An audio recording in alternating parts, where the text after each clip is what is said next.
what happened to the sex guy? And you're like, oh, you didn't hear? He was a virgin. That'll kill you. Forget about it.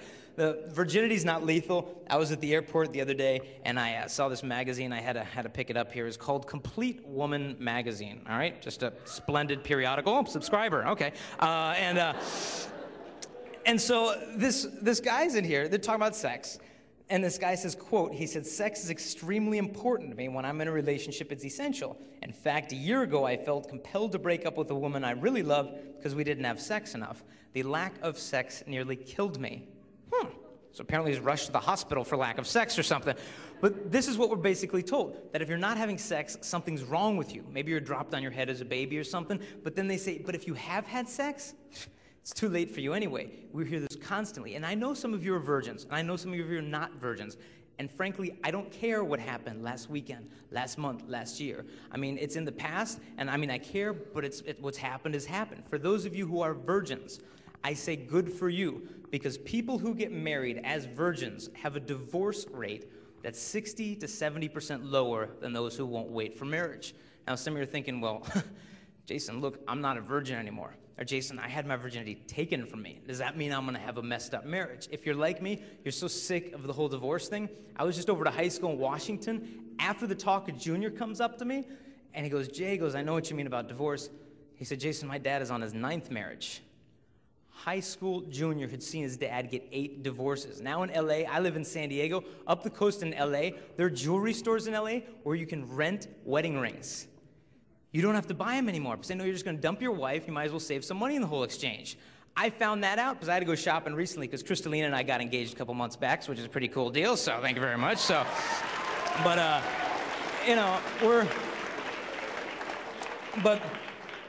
we're also sick of the whole divorce thing. So it starts to make a bit of sense. But what about everything that comes before sex? Can you do this on a date? Can you do that? Easiest way to figure it out is this. We're at this high school in Chicago. At the end of the talk, we did a Q&A. Guy raised his hand, and he goes, okay, Jason. He says, your talk was fun. He said, but can we get specific? I said, well, sure. And he goes, well, I want to know exactly how far I can go with my girlfriend. I said, well, that's a good question. What do you want to do with her? And he was like,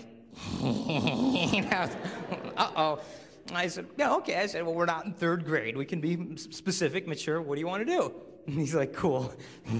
He's like, can we do this and this and this and this and this? And he goes through this list of sexual favors. And I said, well, okay, we'll slow down. Pick one. And he's like, okay. He goes, I got it. He goes, oral sex. Can we do that on a date? And I said, well, I'm going to have you answer your own question. And he's like, oh, good. And I said, well, do you want to get married one day? And he's like, yeah, I'm going to get married one day. I said, that's cool. So I said, so if you're going to get married one day, I said, that means that your future wife, your future bride, she's out there somewhere right now, isn't she? And for the first time in his 17-year life, he thought about his future wife.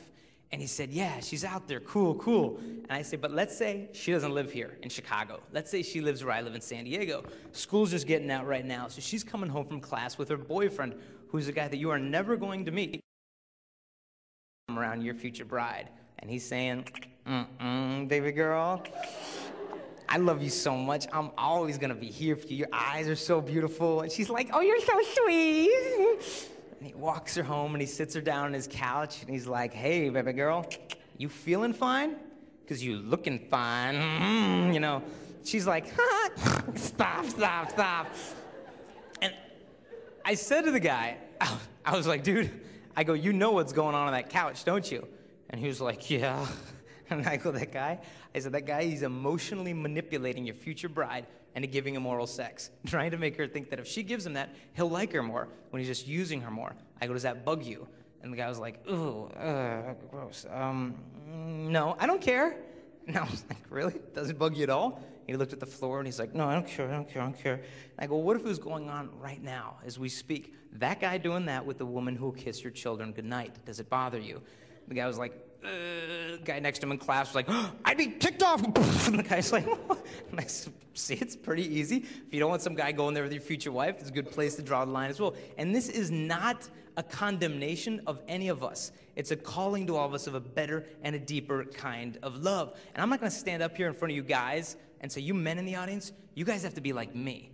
Because it's a joke, it's a lie. If you're a guy and I'm a guy, we're identical. Look in your heart, same thing as mine. there's this desire to lust after girls, but then there's this desire to properly love a girl at the same time, and there is a tension. But I want you girls to realize the guys you're sitting next to, we've all been lied to about manhood. We're supposed to learn it from our dads, but a lot of us guys haven't seen our dads since we were 3. Some of us see our dads every day of the week, but we hardly even know the guy. No matter what our relationship is with him, we've been lied to at some point in the locker room that, dude, if you want to be a man today, dude, you're going to get some from the girls. Because if you get some with ladies, dude, you're the man. But think about it. Get some from a girl. Getting some sounds like a couple of, like, 7th graders, and they sneak into a convenience store and they shoplift, like, Jolly Rancher candies, you know, and then they like, run into the parking lot. They're like, you know, they run funny because they're all disproportionate because of puberty. You know, their feet are too big and their knuckles drag. And then, you know, they get into the parking lot, and then they hide behind a dumpster, and they pull the candy out, and they're like, I got a red one and a grape one. Whoop, a grape one. Did you get some? Did you get some? And you notice the same mentality. Dude, did you get some with that chick? Dude, you sexually conquered that girl? Because if you emptied of her innocence, you robbed her purity.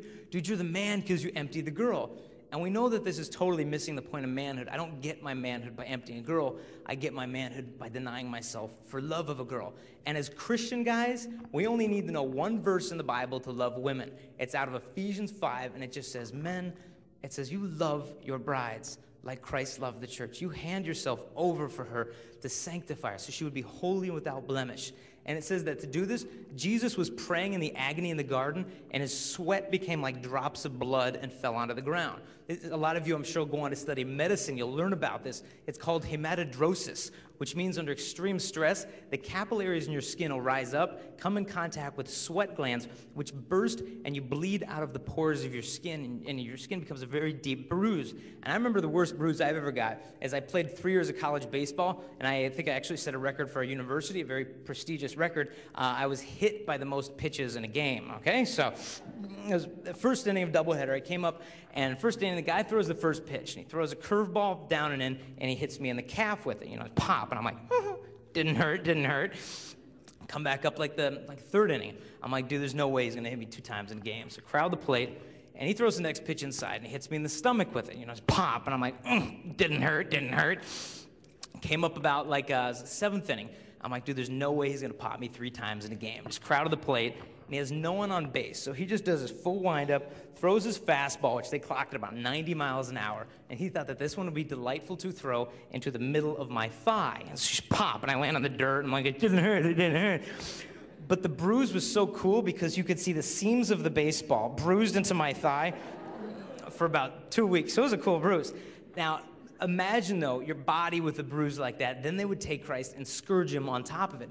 They would wrap his arms around a pillar so his back is stretched out. Then they would come to him with 4-foot wooden rods. At the end of the wooden rods, they attach whipping tassels. And at the end of the whipping tassels, they attach fishing hooks, fishing weights, pieces of glass, metal, and sheep knuckle bones that are very coarse. So when you'd crack it onto a guy's back, the weights hit you like you hit a piece of fruit. It would soften the back tissue. And then the hooks would sink in. All they would have to do is just pull it down, and it would take the flesh off the back of a man from the nape of the neck to the heels of the feet. It said you can actually count a guy's bones in his back.